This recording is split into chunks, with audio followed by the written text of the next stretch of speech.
Welcome to another episode of Whitetail Rendezvous. This is your host, and we're going to talk to Chris Grassi. Chris was on the show way back last year, probably June, July, sometime in there, maybe even April, and he's got some great stories to share today. So, Chris, welcome to the show. Thank you for having me. I greatly appreciate it. Hey, I greatly appreciate having you part of the goings on at Whitetail Rendezvous. And in the warm up, folks, Chris and I were talking about something that bugs the crap out of both of us. Pardon my whatever. But on social media, a lot of people have bad attitudes towards other hunters. So these are hunters that are having a bad attitude or being negative towards other hunters for a gazillion different reasons. So Chris and I are going to talk about that a little bit. So Chris, you got the mic, and let's talk about this.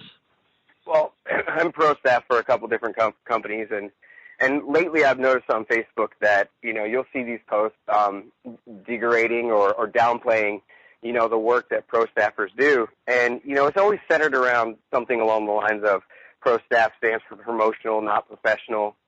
We all understand that as pro staffers. We all understand that, we're not professional hunters. I am by no means a professional hunter. I'm a self-taught guy. I've been doing this for 5 years now. And I have so much more to learn. So I would never use the word professional to describe myself as a hunter, but I do use the word promotional. Now, what most people who knock pro staffers seem to miss is that most of us don't just run out and look for every pro staff position that's available. I pro staff for 2 companies specifically, and I chose those 2 companies because I've used their products, I know they work, and I just want to share and help other people understand how great these products work. And most of the pro staffers that I know feel that same way. They find something that they absolutely love, and they want to pass that knowledge on. They want to let people know, hey, this is a really great product. And in a world awash with gimmicks and stuff that, you can spend your money on, it never hurts to have that guy that you may know on social media who's shot a lot of broadheads, and he's come across one that he really likes, or has used a lot of the scent company's product lines, and he's come across one that really works. Instead of knocking those guys, I don't understand why people don't just take the advice for what it is. It's not like anybody's holding a gun to your head and you have to do it the way we do it, or you have to use the products we use. The other flip side to that coin is, you get a lot of guys who, it's the mechanical fixed blade argument. I mean, you see it everywhere. It's the speed versus accuracy argument. You see it everywhere. What I don't understand, and the reason I got into hunting in the beginning, was the camaraderie and the family atmosphere, the campfire atmosphere that hunting brings. And it's kind of a shame to see it turn into this, excuse my language, but pissing contest into whose gear is better or who does better with this and what's better, and my stuff is better than your stuff. And I have a hard time getting a grip or getting a grasp on why hunters can't just accept the fact that just because you don't use the same things I do and I don't use the same things this other guy doesn't make us any less of hunters. And as all hunters know, we get enough problems from anti-hunters and everybody else. We certainly don't need to be causing any of our own. Thanks for that. And Chris, let everybody know who you're on the promotional staff for. I pro staff for Blood Therapy OCD Broadhead, and I pro staff for Be the Tree. As I said earlier, these are products that were shown to me by friends of mine that I took out, I tried for a season, had fantastic results with, and I actively sought out those products to help promote them. These, they're not big, huge companies, and they can use all the help they can get in a world with big marketing. So I decided that if I was going to pro staff for somebody, I would try their products, and Blood Therapy and Be the Tree cover scents have been a huge, huge help for me. The Blood Therapy OCD Broadhead, I've never found anything that flies as true to a field point. It's a fixed blade. It does incredible damage, and I really put it to the test against a group of 5 or 6 other mechanical and fixed blades, and a lot of the more popular ones, and nothing came close. As far as Be the Tree goes, it's a natural cover scent.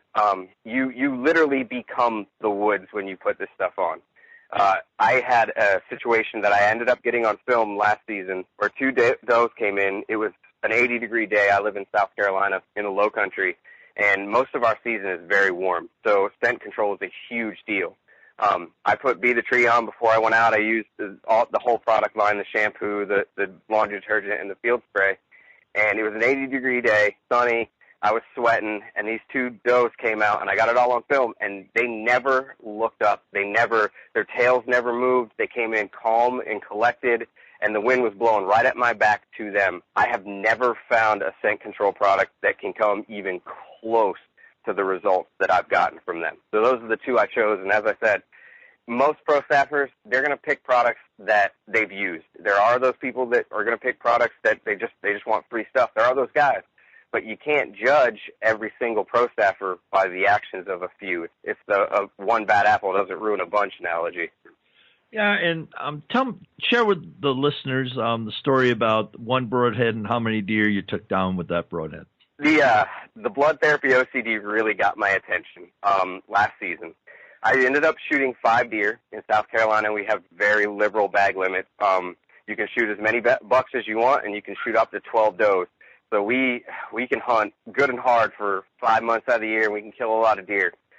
Part of me testing broadheads was shooting the same broadhead at multiple deer, and even using those same broadheads at field targets, 3D targets, and just seeing how much I could put them through before they malfunctioned. I took the OCD and I used the same broadhead. I shot the 8-point early in the season, and I shot 2 does, the one on film and a doe after that, with the same broadhead. And I made sure to only clean it, but never sharpen it. Never once did it touch a sharpening blade, and it did not even come close to not doing its job on any of those deer.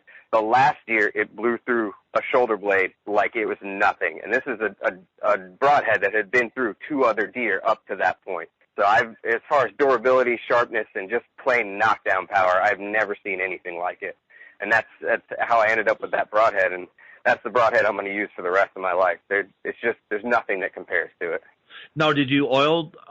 So you washed the blade off, hopefully, and then did you oil it, or talk to me water, about it? Did it rust up? Just water, no oil. Else? No oil, and okay. I kept it in my garage. I keep all my arrows in my garage. So I live in a 70% saltwater environment. It should have rusted. It should have fell apart, and it just didn't.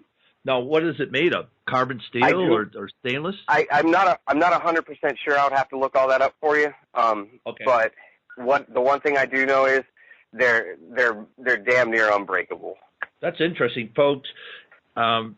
This isn't an infomercial, but I asked Chris to share some of the things just relating to he is promoting their products, and sometimes people spin that around. I don't know if it's out of jealousy. I don't know what it's about, but I wish we'd stop it because we're all hunters, and we got enough battles outside hunting that we don't need to tear each other apart or get into each other's face. So that's my 2 cents on it. Chris? Yeah, it's like I said, I will never, even being a pro staffer, if I get into a conversation about what broadhead to use, I'm obviously going to tell, if somebody asks a question on any of the forums, any of the Facebook pages, I'm obviously going to put my 2 cents in when I see it. I'm going to let people know, 1, because it's my job, and 2, because I firmly believe, I truly in my heart believe in the products. I'm going to say, this is my choice for a broadhead. I think you should get them. And I'll tell people about how great they are. But never once will I knock another product. Never once will I say that product is junk or this product is junk or this doesn't work or that doesn't work. That's not how a good pro staffer is going to behave. The guys who truly believe in the product are going to say, they're going to let you do what you want.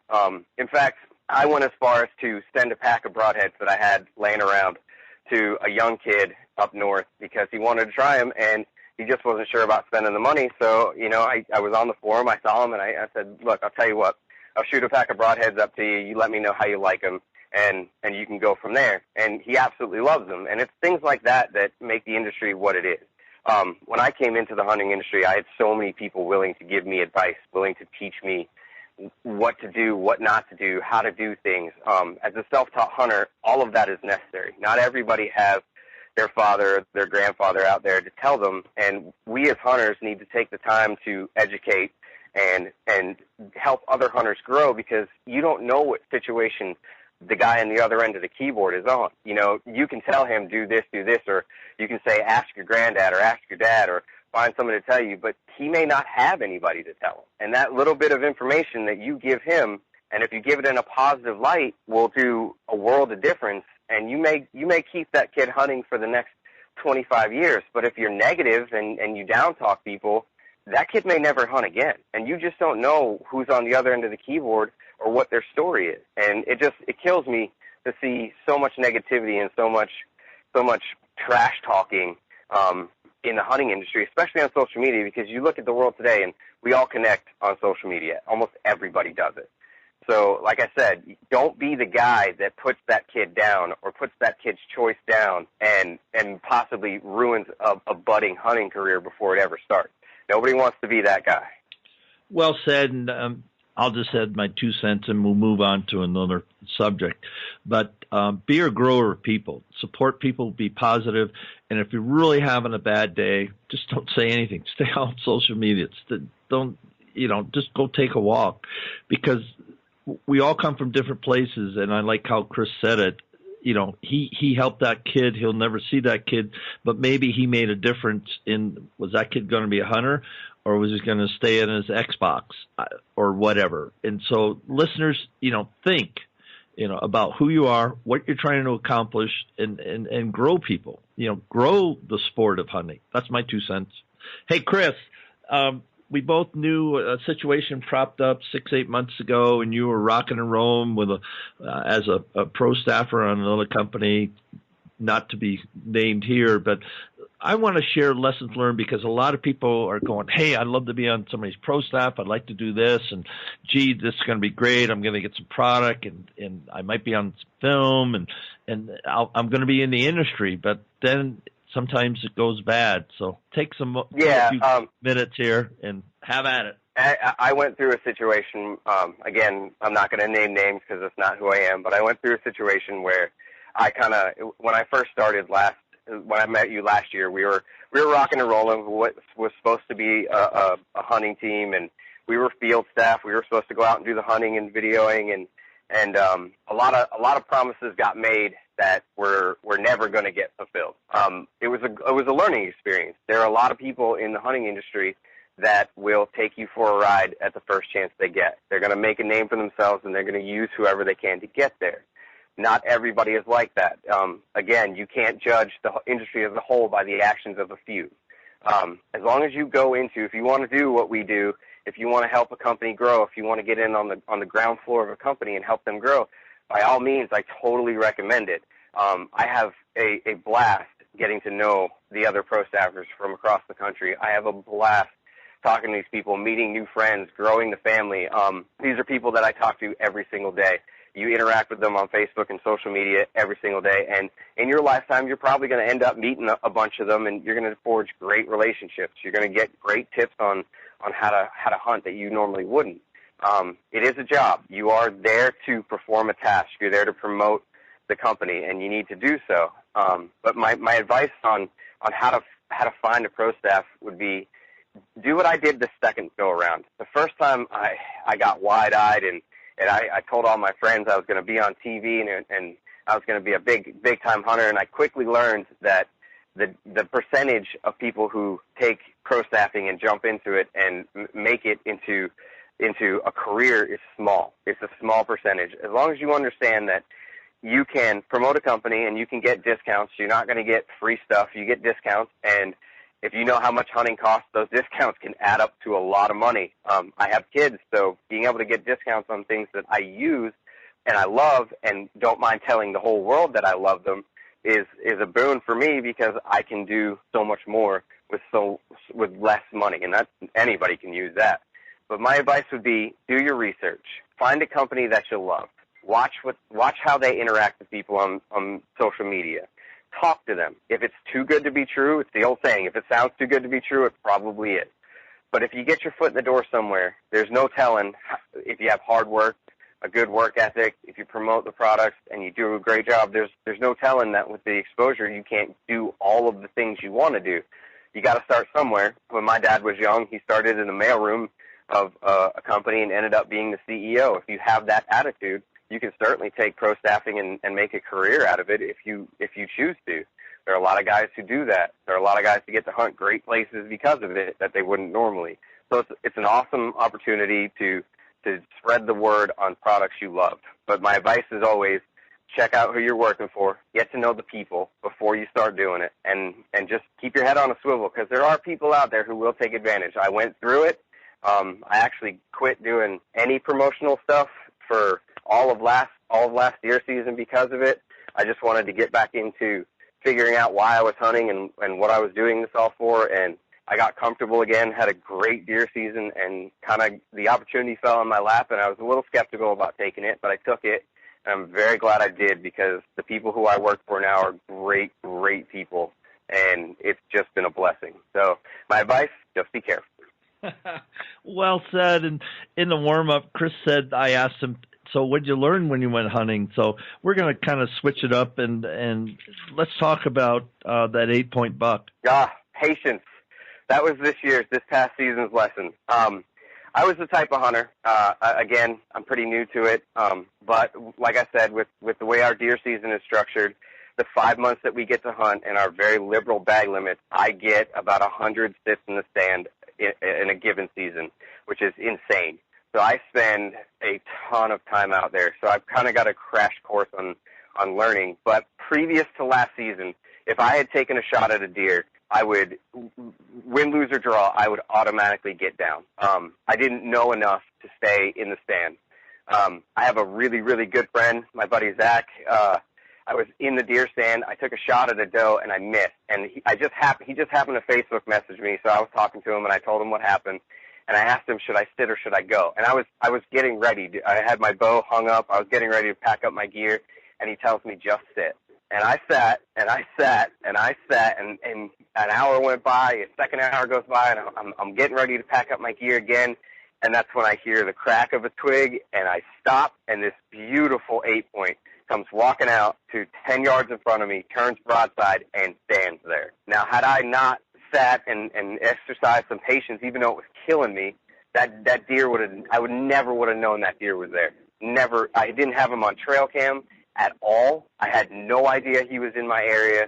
The first time I ever saw him was the day I shot him. And if it weren't for patience and learning to sit and learning to suck it up, and you're cold and you're tired and your back is aching, you want to get down. But if you truly want to have great memories in the woods, you gotta stick it out. And I have been exercising patience ever since. My sits are longer. I see way more deer. For the first time in my hunting career, I got to experience a little bit of what the rut is like. I've mistimed it every year, and this year, with a little bit of patience and a little bit of research, I managed to see. I didn't get to shoot a buck during the rut, but I saw a lot of them, a lot more big deer than I've ever seen in my hunting career. And if it weren't for learning a little patience, never would have happened. Thanks for that. And you said there was a crossover from hunting patience to career, business, family patience? Oh, it's everything. It's life. I have a 3 and a 5-year-old, and they're crazy. I have 2 boys, and they're totally high-strung, and they're in soccer now. And being the type of guy I am, the type of dad that I am, I want them to score goals, and I want them to be immediately successful in everything they do.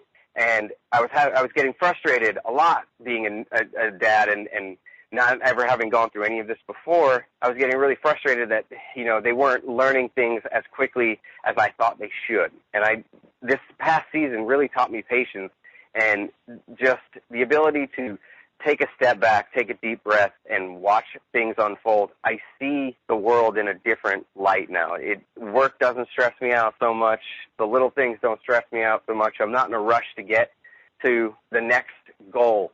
Everything is so much sweeter when you just take the time to enjoy it. And that whole instance with that 8-point has changed really my outlook on life. Learning that little bit of patience has translated to everything else I do. And like I said, the journey is so much sweeter when you enjoy the ride.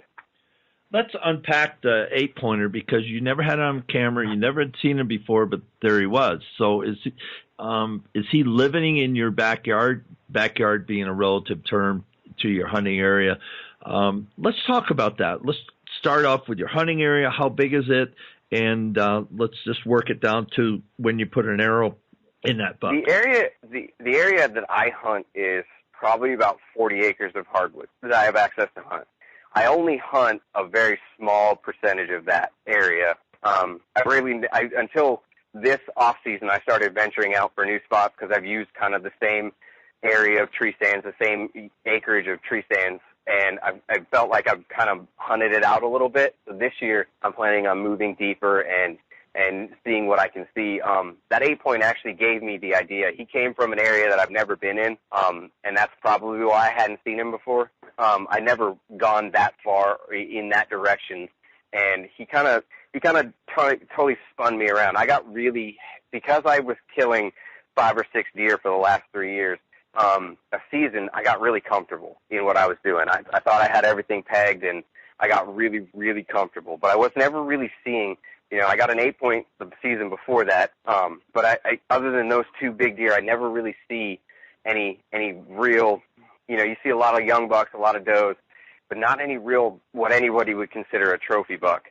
And I took some of that 8-point knowledge. Like I said, I shot him real early in the season, so he gave me the idea to kind of get out of my comfort zone a little bit, and I kind of watched where he came from, and I did a little walkthrough during the day, and when I wouldn't disturb anything, and spray down in cover scent and wore my camo, and kind of got an idea of the playing field. And when the time for the rut came around, I had positioned myself in a different area than I'd ever hunted. And I didn't have a shot on him because my comfortable range is 35, and I may shoot 40, but anything outside of that I'm just not going to do. I'm not comfortable making those shots, and I don't take shots unless they're a high enough percentage for me to think I'm gonna make an ethical kill. So this 6-point that had to have had 18-inch tines, it could have been buck fever, I don't know, but it was the biggest 6-point I have ever seen in my life. It looked like Godzilla came out of the woods. Oh my goodness! It was during the rut. He was swole up. He had the biggest white patch on his neck, on his throat that I've ever seen. It was amazing. I get goosebumps just talking about it. It was the gnarliest deer I've ever seen in my life, and it all came from getting out of that little bit of comfort zone and not hunting those same sets in the same time. You as a hunter, you want to switch it up, and you may not sit the same stand at the same times every week, but you do get into a pattern at some point. It's human nature. You're gonna go with what's comfortable. And that 8-point really, when I deconstructed what he did and where he came from, and took that knowledge, and he actually did me a huge favor. When I shot him, he ran about 100 yards, but he turned back the way he came. My wife and I went and tracked him, and while we were tracking him, we started noticing things because we hadn't been in there. We started noticing things, signs, deer tracks, all this information that I would have never known was there had I not pushed that area a little bit harder and a little bit further. So in deconstructing that deer, I guess the biggest takeaway from that 8-point was to get out of that comfort zone. You think you got it all figured out, and when you think you got it all figured out, you're usually wrong. So I'd gotten to that point where I thought I had it all pegged, and I was doing good, and I was doing great, and then I changed it up just a little bit, and I was uncomfortable. I was unsure. I would wake up to go hunt, and I was like, man, I hope I see something today. I didn't have that confidence, like I'm going to shoot a deer, because I've been hunting the same stands and they were producing. But when you get out of your comfort zone a little bit, you broaden those horizons, and you explore that maybe that swamp that you never thought you would go into, or that real thick stuff that you're like, I don't really know if I want to hunt that part. I don't know if I want to put the energy into hunting that. Sometimes those are the best places to be. You just got to get out of your comfort zone a little bit. Thanks for sharing that, and just. I'm thinking about your 40 acres, and have you Google Earth that and looked at it really as close as you can with Google Earth?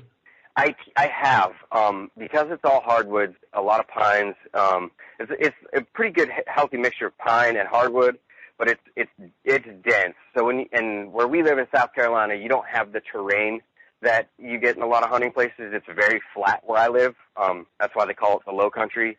So when you look at a Google map for the section of woods that I hunt, it just looks like a green blanket. You can look at it and you could try and decipher, but really the only way to figure out what's there is to actually get on your feet and go look. I'm thinking any creeks going through it? Yes, there's one major creek that I have been hunting by for the last 3 years. I've stayed close to a water source. Actually, when it rains, it floods back there pretty good. Usually about 6 inches of standing water. And last year, I for the first time in my life, I saw about 10 or 15 does together. And the only reason I knew they were there was because there was this loud crashing of water coming to me. I mean, they could have telegraphed. They could have sent me an email letting me know they were coming, and it would have been quieter. Well, here's my thought. If you got a piece of paper in front of you, I do. Okay, so just make one big square, and we're going to divide it into 4 squares, and we're going to divide it into 4 more squares. So make the 40-acre square big enough we can go from north to south, east to west, and however you got it, put north in one end, south in the other, east and west. Yeah. Okay. Now, in each of the squares, that's 10 acres. Now you're going to put 4 more squares in that 10-acre block. So you're going to have 4 squares within 1 square. Okay. And they're 2.5 acres. Yep. Okay, so now you got 4, 12, 14. You got 16 squares plus 4 squares, so you got 20 squares.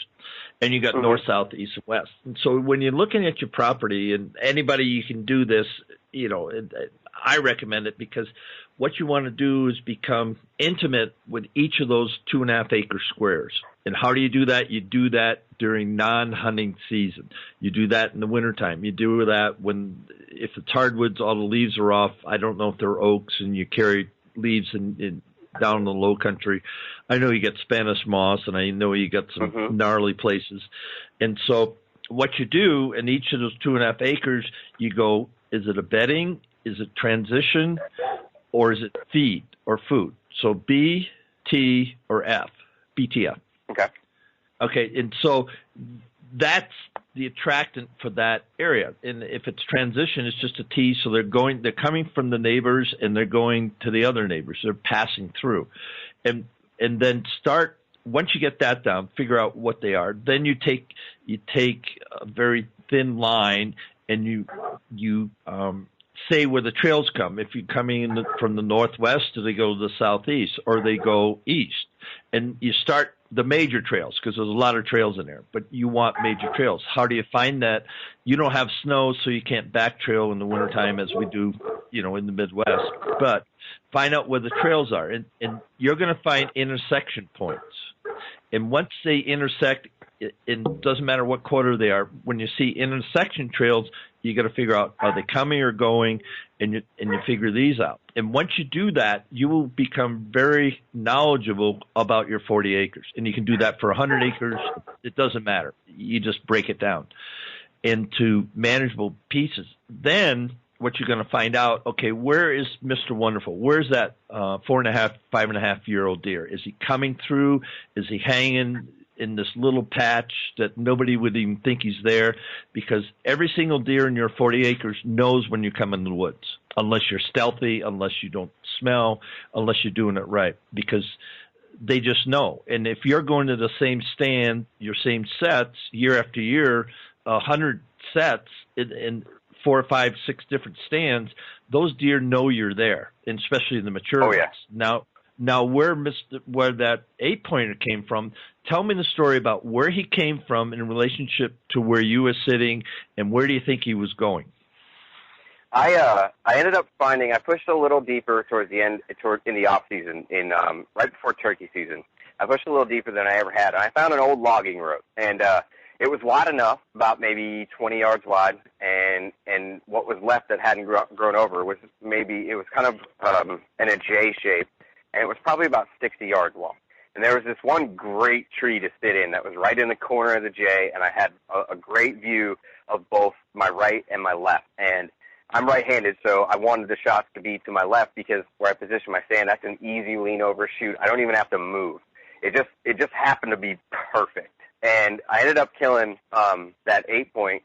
It was the first day I could shoot a doe. It was the first time I saw a deer all season long. And I took that shot at that Joe, but she was on my right-hand side. So it was an awkward shot, and I was fitting the arrow through some branches.